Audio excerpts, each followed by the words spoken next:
और शर्मा जी लोग समाजवादी पार्टी में जा रहे हैं। बिल्कुल जा रहे हैं। 80% हमारा सभ्यता समाज वोट करता है समाजवादी पार्टी को। हाँ। मुख्यमंत्री का बात तो छोड़ दीजिए, उनको एक स्टूल पे बिठा दिया।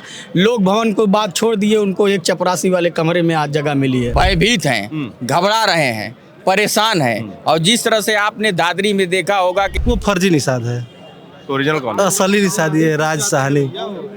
असली निषाद आप हैं। हाँ, देश में खुशहाली आएगी, नौजवानों के हाथ में रोजगार आ गए, माँ बहनों के हाथ में खुशहाली आएगी, 40-40,000 महिलाओं के खाते में जाएंगे। 27 में सत्ता पलट होगा। बूथ स्तर से समाजवादी पार्टी कार्यकर्ता काम करेंगे। वैसे जैसे 22 में लगातार करते थे। नहीं, मैं कह रहा हूँ ना, अभी आपने देखा नहीं 24 का हाल। कौन सा रामराज, कैसा रामराज? आए दिन महिलाओं के साथ उनकी असमतें लूटी जा रही हैं। बलात्कार, बेरोजगारी, हत्या, लूट। दोस्तों नमस्कार, मैं हूं बबलू और आप देख रहे हैं the freedom voice. Samajwadi party ने 29 मार्च 2026 से ही 2027 का आगाज शुरू किया और जो दादरी रैली जिस तरह से हुई, दादरी रैली में जो हुजूम जो उमड़ा और समाजवादी पार्टी की जो सफल रैली रही, उसके बाद से मानो समाजवादी पार्टी के नेता कार्यकर्ता चार्ज हो गए हैं और उनमें जो है एक नया जो है जोश भर गया हो। और समाजवादी पार्टी के मुखिया भी उस रैली के बाद लगातार अपने पदाधिकारियों की, नेताओं की, इससे पहले जिला अध्यक्ष और विधानसभा अध्यक्षों की बैठक की, तब भी यही हाल था। जो जिस तरह का यह माहौल दिख रहा है, भीड़ जितनी समाजवादी पार्टी के हॉल के अंदर थी उतनी ही बाहर थी। क्या लग रहा है कि ये 2027 का आगाज शुरू हो गया है? 2027 का आगाज शुरू हो गया है। माननीय राष्ट्रीय अध्यक्ष जी ने दादरी की रैली के साथ ये पूरे प्रदेश में और पूरे प्रदेश में और देश में संदेश देने का काम किया है कि अब समाजवादी पार्टी तैयार है। देवरिया से लेकर के दादरी तक हर जगह प्रदेश के कोने कोने में, गांव में, मेड़ पे, खलियान में समाजवादी प्रहरी और समाजवादी पार्टी के पीडीए के सिपाही चारों तरफ से तैनात हैं और किसी तरह का कोई और आने नहीं पाएगा। मौर्य जी एक चीज बताइए, एक मौर्य जी आप हैं। हाँ, और कह रहे हैं कि 2027 में पीडीए की सरकार बिल्कुल। बनाएंगे, और एक मौर्य जी केशव प्रसाद मौर्य जी हैं और वो डिप्टी सीएम भी है, और वो कह रहे हैं कि 2027 में समाजवादी पार्टी समाप्तवादी हो जाएगी और सैफई चले जाएंगे। अच्छा ये बताइए, वो मौर्य जी क्या अपना बूथ जीते हैं? क्या अपनी विधानसभा जीते हैं? क्या जनता के वोट से वो जीत करके आए हैं? क्या मौर्य समाज ने उनको एक्सेप्ट किया था? पहले एक्सेप्ट किया हो तो बताइए, अब एक्सेप्ट किया हो तो बताइए। आगे उनको कभी भी मौर्य समाज एक्सेप्ट नहीं करेगा, क्योंकि भारतीय जनता पार्टी ने मौर्य का चेहरा दिखा करके 2017 में बड़े धोखे और विश्वास के साथ, उन्होंने तो धोखा बाद में दिया, बड़े भरोसे के साथ, विश्वास के साथ मौर्य समाज का 100% वोट लेने के काम किया और कहा कि एक केशव प्रसाद मौर्य तुमको मुख्यमंत्री बनाएंगे। और मुख्यमंत्री का बात तो छोड़ दीजिए, उनको एक स्टूल पे बिठा दिया। लोक भवन को बात छोड़ दिए, उनको एक चपरासी वाले कमरे में आज जगह मिली है। तो केशव प्रसाद मौर्य की आप बात क्या करते हैं? ये पीडीए की आवाज़ से भारतीय जनता पार्टी के लोग दफन हो चुके हैं, भयभीत हैं, घबरा रहे हैं, परेशान हैं। और जिस तरह से आपने दादरी में देखा होगा कि जिस तरह से प्रधानमंत्री जी ने जनसभा की, और उस जनसभा में जनता नहीं थी, जनता के रूप में वहाँ के लेखपाल, कानगो, एसडीएम, तहसीलदार से लगाई सफाई कर्मचारी, आंगनबाड़ी, आशा बहुएं, सारे लोगों को बसों में भर करके लेके आया गया था। और उसी तरफ दूसरी तरफ माननीय अखिलेश यादव जी ने जब दादरी से जब 2027 का शंखनाद किया, तो वहाँ के आम लोग, आम पब्लिक, कोई व्यवस्था नहीं थी, न जाने की, न पार्टी किसी पर दबाव बनाई कि आप आइए, लेकिन वहाँ अपार जन समर्थन मिला। और पूरा उस ग्राउंड को आपने कवर किया होगा तो देखा होगा, पूरा ग्राउंड भरा हुआ था, बाहर लोग खड़े हुए थे, लोग रास्ते में थे, और बहुत ऐसी जगह थी जहाँ लोगों को आने नहीं दिया जा रहा था। क्या कहेंगे कि ये जो समाजवादी पार्टी का आगाज था दादरी से, ये उसी का जोश है जो ये पूरा पंडाल अंदर भी बाहर भी कार्यकर्ताओं में जोश दिख रहा है? देखिए, समाजवादी पार्टी का बिगुल तो बच चुका है और बिगुल बच गया। 2027 में माननीय राष्ट्रीय अध्यक्ष जी पीडीए की अगुवाई में इस सूबे के मुख्यमंत्री बनेंगे और प्रदेश में खुशहाली आएगी, नौजवानों के हाथ में रोजगार आ गए, माँ बहनों के हाथ में खुशहाली आएगी, 40-40,000 महिलाओं के खाते में जाएंगे, हमारी बहनों के हाथ में लैपटॉप जाएंगे, हमारी बहनों के हाथ में कन्या विद्याधन जाएगा, उनके हाथों में साइकिल जाएगी। और जो लोग भी समाजवादी पार्टी से विचारधारा से रखेंगे, सबको समाजवादी पार्टी आगे बढ़ाने का काम करेगी, ये जान दीजिए। योगी जी तो कह रहे हैं बार बार कि घोटाले, फिर से वो रैली के तुरंत बाद ही देखा ना, ओम प्रकाश राजभर से लेके जितने बीजेपी के थे, योगी जी हो, डिप्टी सीएम दोनों हो, सब तो कह रहे थे कि ये फिर से जो वही घोटालों की सरकार लाना चाह रहे हैं। अच्छा, ये भी बताइए, अगर घोटाले अगर हो गए तो आज काहे 10-90 आज जो हमारी हेल्पलाइन महिला हैं आज वो क्यों रोड पर हैं? क्यों बेरोजगार नौजवान रोड पर हैं?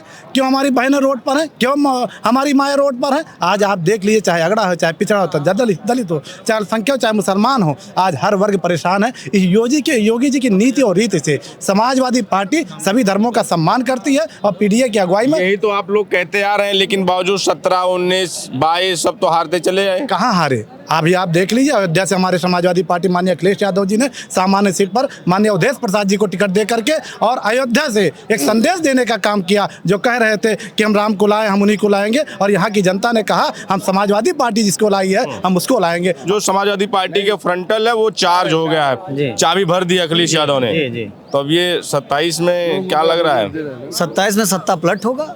बूथ स्तर से समाजवादी पार्टी कार्यकर्ता काम करेंगे। वैसे जैसे 22 में कर रहे थे? नहीं, मैं कह रहा हूँ ना, अभी आपने देखा नहीं 24 का हाल, बेहाल। 24 के हाल में बीजेपी बेहाल है, और आपने रिजल्ट देखा, पिछड़ा, दलित, शोषित, वंचित हर वर्ग के लोगों ने मिल करके 37 सीटें तो जिताया।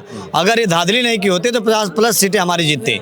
और अगर देखा जाए 37 सीटों के आंकड़े में तो हम सरकार बनाए हैं। अगर विधानसभा स्तर पे देखा जाए 37 सीटों में जितनी विधानसभाएं आती हैं, तो हम बताना चाहते हैं समाजवादी पार्टी के लोग टेक्निकली और बूथ स्तर पर, जमीनी स्तर पर पीडीए के लोग प्रहरी बन करके जिस प्रकार से काम किए हैं अभी SIR पे, उसी तरीके से राष्ट्रीय अध्यक्ष ने सबको जिम्मेदारी तय कर दिया है। चारों फ्रंटल के 8 अध्यक्षों को, राष्ट्रीय 4 अध्यक्ष और प्रदेश के 4 अध्यक्ष को, हम तमाम उपाध्यक्ष और महासचिव को और प्रदेश के जितने भी पदाधिकारी हैं। कह रहे फिर से घोटाले शुरू हो जाएंगे, फिर से महिलाएं असुरक्षित हो जाएंगी प्रदेश में, जो 2017 से पहले जिस तरह से होता था। महाजंगल राज चल रहा है, दिन दहाड़े लूट हो रही है, असमतें लूटी जा रही हैं, माँ बेटियों के साथ दुर्व्यवहार हो रहा है। इनका इंटरव्यूमेंस कार्ड का पता नहीं चल रहा कहाँ सोए हुए हैं आप।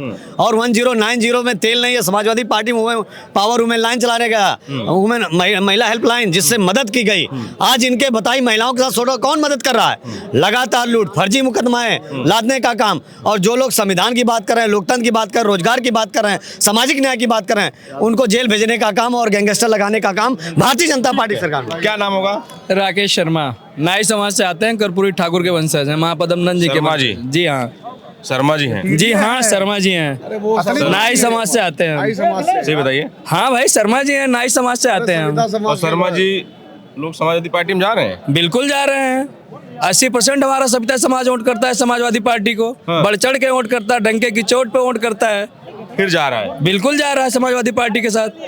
तो योगी जी कह रहे हैं कि हिंदुत्व जो है, हिंदुत्व जो हिंदू है वो सब इधर है, वो जो है राष्ट्रद्रोही हैं और वाले जो। योगी जी का हिंदुत्व अलग है, समाजवादी पार्टी का हिंदुत्व अलग है। योगी जी का हिंदुत्व जो है चोले में रखने वाला हिंदुत्व है। हमारा हिंदुत्व जो है सबका साथ, सबका विकास करने वाला हिंदुत्व है, संविधान को मानने वाला हिंदुत्व है, सामाजिक न्याय, अमन पसंद हिंदुत्व है। तो यानी नाई समाज समाजवादी पार्टी तरफ जा रहा है? नाई समाज पूरा उत्तर प्रदेश में समाजवादी पार्टी के साथ है। पुनः आदरणीय अखिलेश यादव जी को 2027 में एक बार पुनः उत्तर प्रदेश का मुख्यमंत्री बना के चैन लेगा। अच्छा, जिस प्रदेश में राम राज्य लागू कर दिया हो बाबा जी ने, तो नाई समाज क्यों जा रहा है समाजवादी पार्टी के साथ? कौन सा रामराज, कैसा रामराज? आए दिन महिलाओं के साथ उनकी असमतें लूटी जा रही हैं। बलात्कार, बेरोजगारी, हत्या, लूट अपने चरम सीमा पर है। नौजवान भटक रहे हैं, माताओं की सिसकियां टूट रही हैं, बच्चियां रो रही हैं। ये कौन सा रामराज है बताइए आप हमें? कौन से रामराज की आप परिकल्पना करते हैं? काम नहीं हुआ? बिल्कुल कोई काम नहीं हुआ, मिली, कोई नौकरी नहीं मिली। बाबा जी करे बहुत सारी नौकरी दे दी। बाबा जी के राज्य में रिकॉर्ड 22 बार पेपर लीक हुआ है। 16 विभागों का पेपर लीक हुआ है बाबा जी के राज्य में। आज तक हिंदुस्तान के इतिहास में कभी ऐसी कोई सरकार नहीं आई हो जिसकी लोक सेवा आयोग की कॉपी आपके बाहर मार्केट में बिकी हो। ऐसी सरकार कभी नहीं आई है। सरकार आम जनमानस के नाम पे ये कलंक है, धब्बा है। अरे वो विपक्ष वाले करवा देते हैं सब। ये विपक्ष वाले करवा देते हैं। आयोग का अध्यक्ष आपका है, सरकार आपका है, डीएम आपका है, कमिश्नर आपका है, विपक्ष कहाँ करवा देगा? ये तो जुमलेबाजी हुई ना सर।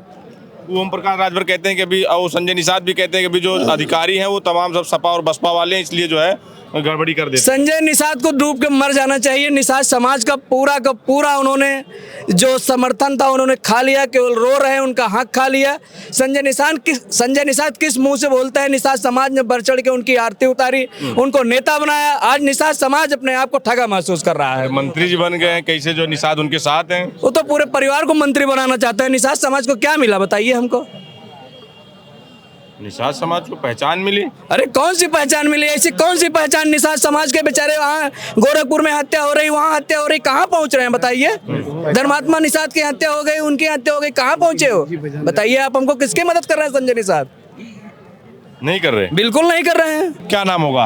राज साहनी राज साहनी। जी, साहनी निषाद जी वाले? निषाद जी वाले मला मछुआ। संजय निषाद जी वाले? अरे संजय निषाद जी वाले नहीं, वीरांगना फूलन देवी जी वाले। महाराज सब निषाद तो उधर संजय निषाद के साथ हैं और वो कह रहे हैं कि पॉलिटिकल गॉडफादर ऑफ फिशरमैन तो हम हैं। वो फर्जी निषाद है, तो ओरिजिनल कौन है? असली निषाद ये राज साहनी। असली निषाद आप हैं? हाँ, तैरना आता है? अरे यार तैरना आता है। और हम लोग वो निषाद हैं, रामलोचन निषाद वाले, जो अंग्रेजों ने उनकी कच्ची फांसी की सजा दे दी, जिसने अंग्रेजों को नदी में डुबा कर मारा था, वो वाले हम लोग निषाद हैं। और समाजवादी पार्टी लोहिया वाहिनी में राष्ट्रीय उपाध्यक्ष हैं। तो आप संजय निषाद वाले निषाद जी नहीं है? नहीं, हम लोग वीरांगना फूलन देवी जी वाले निषाद हैं। रुक्मणी देवी फूलन देवी? हाँ, देखिए अच्छा बताइए, निषाद किसके साथ की तरफ जाएगा? एक तरफ समाजवादी पार्टी, उधर वो जो है संजय निषाद मंच से रो रहे हैं, इधर समाजवादी पार्टी ने रुक्मणी निषाद को प्रदेश अध्यक्ष बना दिया महिला सभा का। देखिए ऐसी बात है कि वीरांगना फूलन देवी जी की रुक्मणी निषाद बहन है, और आप सोचिए वीरांगना फूलन देवी जी के साथ कितना दुराचार हुआ। थानाओं में उनके साथ बलात्कार हुआ और उनके गांव में 22 लोगों ने मिलकर उनका बलात्कार किया। उसके बाद समाजवादी पार्टी के मुख्यमंत्री उस समय श्रद्धेय नेताजी थे, तब उन्होंने देश की सबसे बड़ी पंचायत में भेजने का काम किया। आप बताइए कितने नेता हैं समाजवादी पार्टी में? लोकसभा चुनाव में समाजवादी पार्टी ने 5-5 सीट निषाद समाज को देने का काम किया था, जिसमें से संत कबीर नगर से वही प्रवीण निषाद को हराकर पप्पू निषाद सांसद बने। यहाँ मेनका गांधी को हराकर राम भुवन निषाद जी सांसद बने। MLC थे राजपाल कश्यप जी, पिछड़ा वर्ग प्रकोष्ठ के प्रदेश अध्यक्ष हैं, छात्र संघ के अध्यक्ष थे लखनऊ विश्वविद्यालय में। विशंभर निषाद का 2 बार राज्यसभा सांसद समाजवादी पार्टी ने बनाया। नगीना साहनी जी को गोरखपुर जैसे जिले से जिला अध्यक्ष बनाने का काम किया। अमरिंदर निषाद को चुनाव लड़वाया। काजल निषाद को लोकसभा का चुनाव लड़वाया, महापौर का चुनाव लड़वाया, विधानसभा का चुनाव लड़वाया। कितनी बार चुनाव, उप चुनाव मझवा में रमेश बिंद की बेटी को चुनाव समाजवादी पार्टी ने लड़ाने का काम किया। और समाजवादी पार्टी भागीदारी देने का काम करती है, हिस्सेदारी देने का काम करती है। तो ये समाजवादी पार्टी के तमाम जो लोग हैं, जो कार्यकर्ता हैं, नेता हैं, जो अखिलेश यादव से मिल के निकले, अखिलेश यादव इनकी मीटिंग लेते हैं और 2027 के लिए इनको बूथ स्तर पर तैयारी करने का निर्देश दिया है। फिलहाल इस पर आपकी क्या प्रतिक्रिया है, हमें जरूर बताएं। बने रहें हमारे साथ, मिलें किसान। धन्यवाद।